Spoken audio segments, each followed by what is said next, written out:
Bismillahirrahmanirrahim. Assalamualaikum warahmatullahi wabarakatuh. Alhamdulillah, alhamdulillahilladzi hadana lihada wa ma kunna linahtadiya laula an hadanallah. Asyhadu an la ilaha illallah wahdahu la syarikalah. Asyhadu anna Muhammadan abduhu wa rasuluh. Ya ayyuhalladzina amanu taqullaha haqqa tuqatih wa la tamutunna illa wa antum muslimun amma ba'd. Kaum muslimin dan muslimah, shaimi dan shaimat, ikhwah dan akhwat sekalian yang sama berbahagia. Alhamdulillah, hari ini kami berada di puncak Wakila, tepatnya di 8 Ramadan 1446 Hijriah. Saat yang begitu berkah dalam hari-hari puasa kita. Karena sejatinya saat-saat seperti ini adalah saat-saat di mana doa-doa orang yang berpuasa ditunggu dan dinanti oleh Sang Maha Rahman untuk mengijabah doa-doa kaum muslimin dan muslimah yang melaksanakan puasa. Maka puasa tahun ini adalah puasa yang begitu berkah. Dan tentu kita berharap puasa ini adalah puasa yang terbaik sepanjang hidup kita.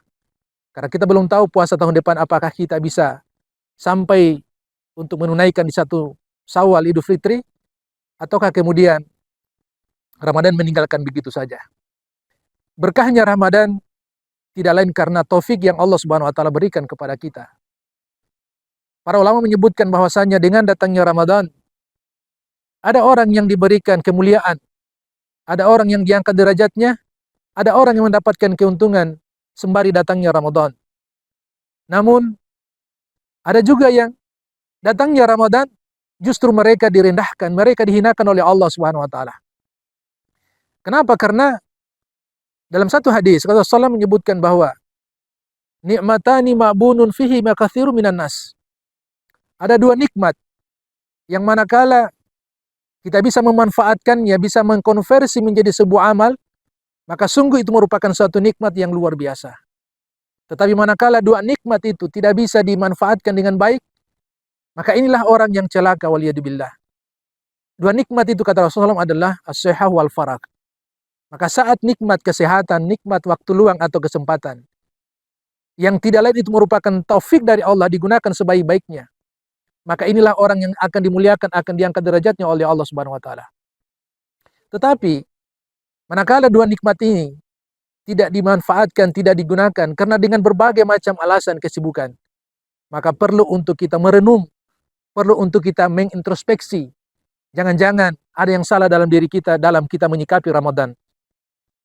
Maka sederhananya adalah Ramadan itu ibaratnya kita berada di sebuah ruangan yang begitu memiliki banyak mutiara. Ruangan yang memiliki banyak emas, intan, berlian. Maka alangkah ruginya kita berada di ruangan yang begitu banyak keuntungannya.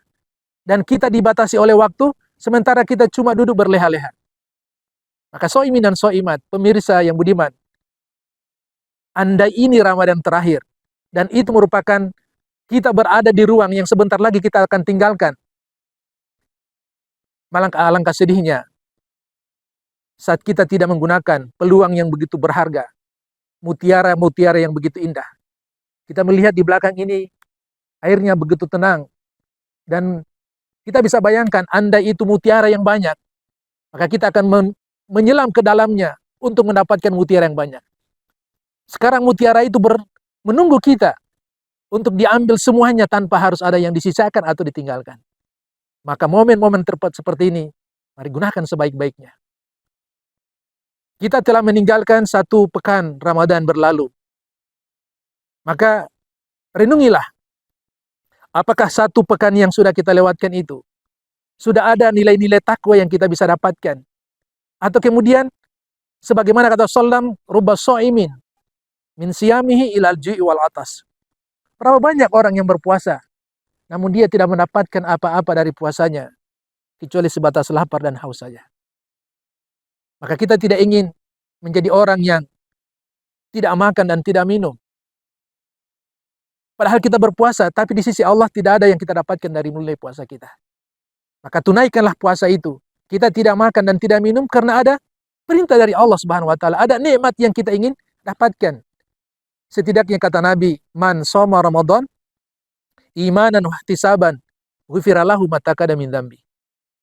Barang siapa yang melaksanakan puasa karena keimanannya, karena ketaatannya kepada Allah, ghufira lahu ma taqaddama min dzambi. Maka semua dosa-dosanya akan diampuni oleh Allah Subhanahu wa taala. Maka soimin dan soimat, pemirsa yang budiman, gunakan semua hari-hari ini. Di siang hari kita berpuasa, maka di malam hari kita tarawih. Maka dua kenikmatan. Man shoma Ramadan imanan wa ihtisaban, ghufira lahu ma taqaddama min dzambi. Adapun di malam harinya kata Rasulullah, man qama ma'a iman. Ya, barang siapa yang berdiri di waktu malam bersama imam, ghufira lahu ma taqaddama min dzambi, maka semua dosa-dosanya pun akan diampuni oleh Allah Subhanahu wa taala. Inilah momen-momen terbaik. Maka di penghujung hari ini, di puncak Wakila, tepatnya 8 Ramadan 1446 Hijriah, semoga Allah Subhanahu wa taala memberikan taufiknya, memberikan berkahnya, sehingga semua mutiara-mutiara Ramadan kita dapatkan dan kita layak untuk mendapatkan gelar takwa, karena sejatinya la'allakum tatakun, insyaallah menanti di 1 Syawal 1446 Hijriah. Demikian, semoga ini menjadi suatu bahan renungan. Subhanakallah wa bihamdika asyhadu an la ilaha illa anta wa nastaghfiruka wa atubu ilaik. Wa akhiru da'wana anil hamdulillahi rabbil alamin. Assalamualaikum warahmatullahi wabarakatuh.